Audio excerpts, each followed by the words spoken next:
Bayangkan, Anda bayangkan seorang yang berbarik umurnya, ya, Pak Prabowo 73, dia 37, ya kan? Dengan gagah perkasa bicara seperti ini. Tenang saja Pak Prabowo. Tenang saja Pak. Saya sudah ada di sini.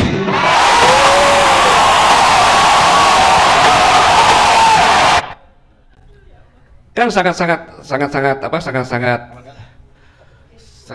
tidak beretika.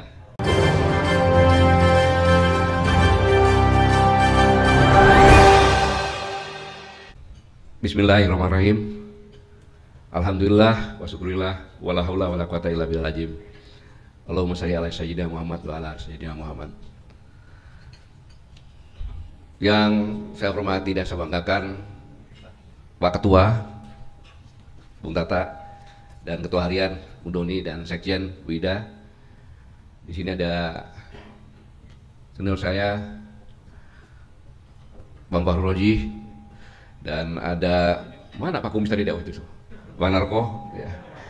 Beliau ikut mencetak saya itu karena saya 82, beliau 78. Di sini banyak tokoh-tokoh, ada Mossad, ada Bang Antoni, ada Bang Refli Harun, kemudian ada Dewan Pakar tadi, saya lupa mengucapkan Dewan Pakar FTA. Bang Rocky baru pulang dia soalnya, ikut melatih di Magelang katanya. Ada Bang Hersu, Bang Edi, ada Bu Husnul, ada Prof Nurhayati, ibu-ibu sekalian semuanya yang saya hormati, Bang Marwan Batubara, kemudian tokoh dari Jawa Barat tuh yang tidak pernah berhenti mengisi media kita, dan banyak bapak-bapak ibu sekalian yang saya hormati yang tidak sebutkan satu persatu. Tentu saya katakan sini, saya mengajak kita semuanya bersyukur dari Allah Subhanahu Wa Taala, Tuhan Yang Maha Esa. Akhirnya Jokowi bisa digantikan. Itu yang perlu sama-sama kita syukuri bersama-sama. Apapun juga itu. Tapi sama-sama kita juga punya perasaan yang luar biasa ketika pidato kenegaraan pertama sampai oleh Bapak Presiden. Semuanya kita merasa sangat luar biasa. Beliau benar-benar menyadari bahwa sebagai seorang presiden itu adalah kepala pemerintahan yang diamanatkan dalam preambel pembukaan Undang-Undang Dasar 45, membentuk pemerintahan untuk melindungi segenap bangsa, kepada arah mencerdaskan, mensejahterakan, dan ikut perdamaian dunia. Jadi mengatakan rakyat, dan sangat luar biasa. Sehingga kita semuanya timbul optimis. Tapi kemudian begitu kabinet merah putih, mulai lagi terus lagi. Tapi saya berusaha untuk berpikiran positif. Mengapa ini terjadi? Karena Presiden ke-8 kita ini menerima warisan. Warisannya adalah luar biasa. Selama kurang lebih 10 tahun menambah hutang 15.000 kurang lebih. Warisan kedua, dijualnya sumber daya alam ke Tiongkok yang tidak meningkatkan APBN, bahkan sumber dayanya hilang. Kemudian warisannya APBN 90% itu dari pajak. Jadi ternyata untuk hidup bernegara di negeri ini hanya bertompang atau rakyat yang menanggung. Ini sangat luar biasa. Kemudian infrastruktur, banyak proyek yang mangkrak, bandara, bahkan waduk-waduk juga banyak yang mangkrak.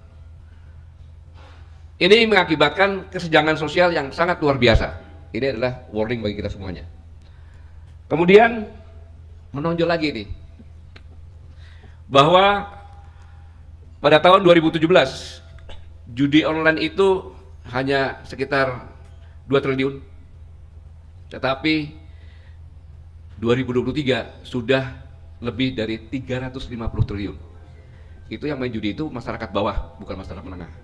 Mereka sudah kekurangan, tidak ada kerjaan, nganggur, bakar uang. Sehingga banyak mungkin Bapak Ibu sekalian yang dimintain oleh orang dekatnya atau pembantu, kemudian minta bantuan, kemudian ada di tempat saya yang bekerja, akhirnya dia cerai karena mengumpulkan duit untuk beli Grab, ternyata suaminya pulang, Grabnya udah jual, hanya untuk judi online. Ini suatu hal yang sangat menyedihkan. Ini kan tanda-tanda bahwa kemiskinan kemudian pengangguran. Selama 10 tahun, itu 7 presiden kalau dijumlahkan, itu korupsinya di zamannya Pak Jokowi jadi presiden, itu 100% lebih, baik kualitas maupun kuantitasnya. Dan yang menjadikan lagi, banyak pendiaman oleh pejabat pemerintah tertinggi ini terhadap korupsi-korupsi bawahannya, yang tanda kutip bahan untuk penyanderaan. Sama-sama kita udah tahu itu. Kemudian yang lebih menyedihkan lagi, bahwa beras di negeri kita ini harganya 20% lebih tinggi dari harga internasional. Ini warning yang sangat luar biasa.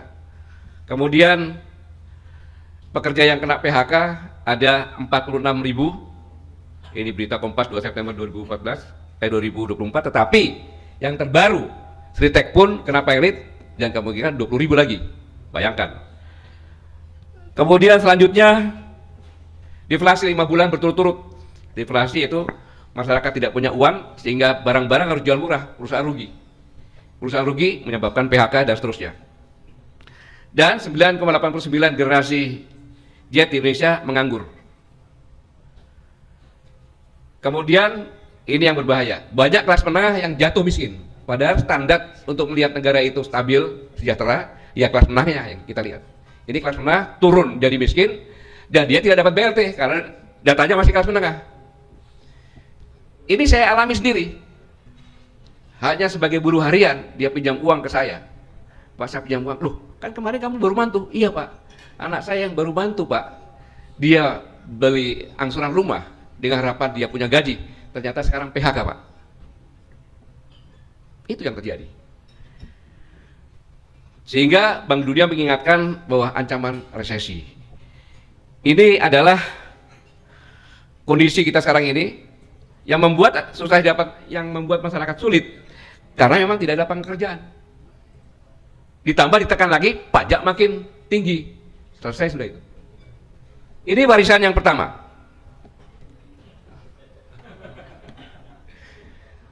Sekarang Bapak Ibu sekalian, kalau Bapak Ibu sekalian menjabat di suatu instansi, baru-baru menjabat, kemudian Bapak berdiri dengan wakil Bapak yang baru juga, Bapak bicara terus memberikan kesempatan, ini wakil saya akan memperkenalkan diri. Tentunya logika berpikirnya, si wakil ini kan bicara sebentar, saya gini, dikembalikan lagi kan? Etikanya begitu nggak? Kan gitu. Tetapi ada yang sangat tidak beretika. Karena memang kenapa tidak beretika? Karena dia di atas angin. Ketika sang paman menyampaikan, alhamdulillah salah satu sudah bisa selesai, batas umur minimal sudah selesai, tinggal batas umur maksimal. Bisa terjadi yang umur maksimal ini tidak bisa maju sebagai presiden. Ingat kan itu kan? Itu berarti sang paman mengancam. Sehingga besoknya pada saat itu Pak Prabowo mendeklarasikan di rumahnya tanpa dihadiri oleh wakil. Karena harus menunjukkan bahwa hei paman, ponakanmu akan jadi wakil saya. Itu saya waktu itu di bukan dengan Bang Rafli, saya sampaikan kalau saya jadi Prabowo, itu pun akan saya lakukan untuk keselamatan saya. Kalau enggak jadi. Karena itu maka pada saat deklarasi di istana, Anda bayangkan seorang yang berbalik umurnya, ya, Pak Prabowo 73, dia 37, ya kan? Dengan gagah perkasa bicara seperti ini. Tenang saja Pak Prabowo. Tenang saja Pak. Saya sudah ada di sini.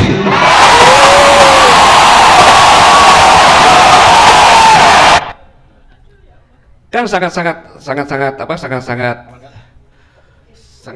tidak beretika.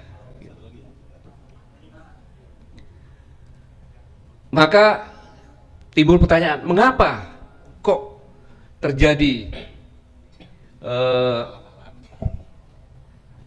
kabinet Merah Putih yang tergemuk, terbesar sejak Orde Baru sampai dengan reformasi, yang gitu.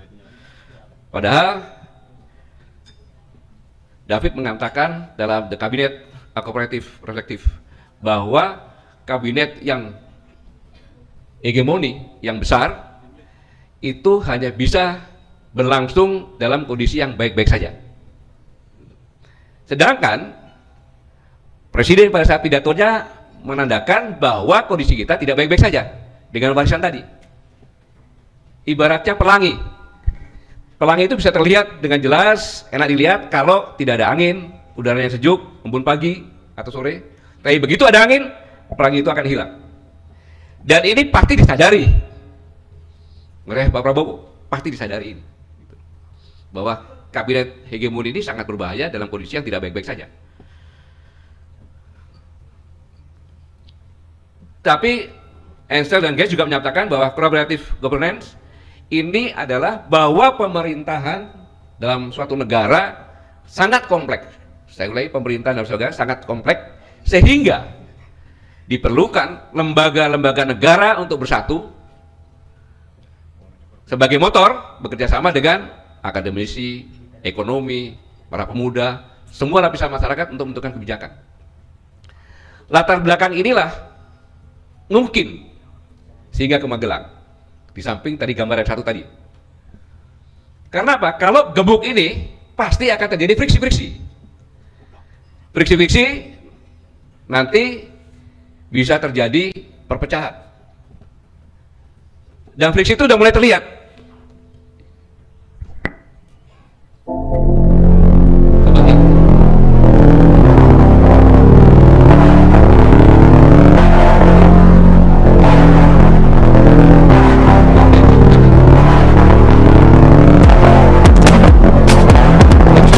Tidak cium tangan, tapi dengan presiden cium tangan. Ini udah tanda-tanda. Seperti yang tadi Bung Rocky Gerung sampaikan. Friksi terjadi. Bisa terjadi politbiro nanti dalamnya, organisasi dalam organisasi. Tetapi memang keharusan. Saya pikir timingnya tepat karena perubahan organisasi, orang-orang baru semuanya. Yang kedua, orang-orang menteri-menteri dan lembaga yang lainnya yang di Magelang, saya lihat Bung Rocky Gerung tadi semangat, ya kan? Karena mereka gembira, baru jadi menteri, bangga. Kemudian situasi ini juga masih kondusif. Saya pikir untuk bentuk team building sama teamwork itu diperlukan ke sana. Tapi intinya bahwa satu, Pak Presiden pernah nyatakan bahwa sebagai pejabat harus punya etika, sopan santun. Berpolitik pun harus punya etika. Di sini ada yang tidak beretika, maka dibawa ke Magelang untuk belajar beretika. Itu yang pertama. Di samping untuk tim berdiri sama teamwork tadi.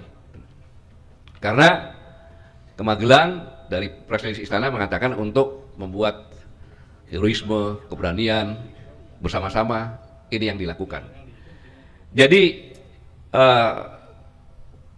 saya pikir dengan ke Magelang tersebut, walaupun tadi kita agak pesimis yang disampaikan sama Bang Rocky tadi ya, tetapi hal ini yang sangat penting sekali, karena mau tidak mau, suka tidak suka, bahwa pemerintahan yang sekarang ini menentukan hidup matinya bangsa ini. Mengapa? Ketika tahun 2030 kita bonus demografi 2 kali, ya, jumlah bonus demografi kita 2 kali dari usia produktif. Seandainya pemerintah ini tidak bisa menyiapkan lapangan kerja, maka beban pemerintah akan menjadi luar biasa, dan itu tidak bisa bangkit. Tidak bisa bangkit.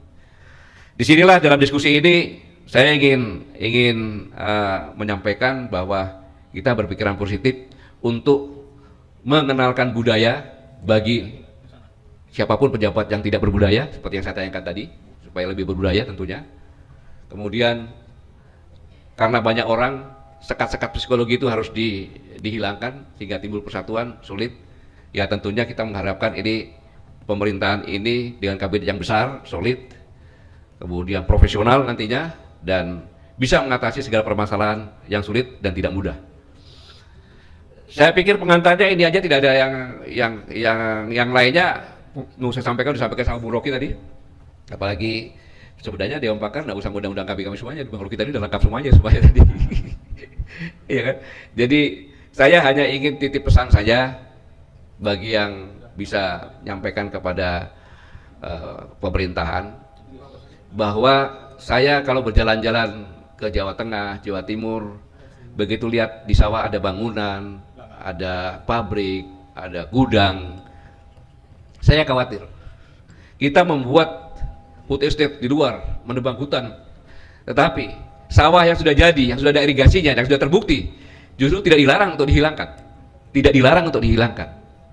Seharusnya pemerintah menetapkan lahan abadi, sehingga lahan itu tidak boleh berubah apapun juga. Kalau berubah, kena pidana.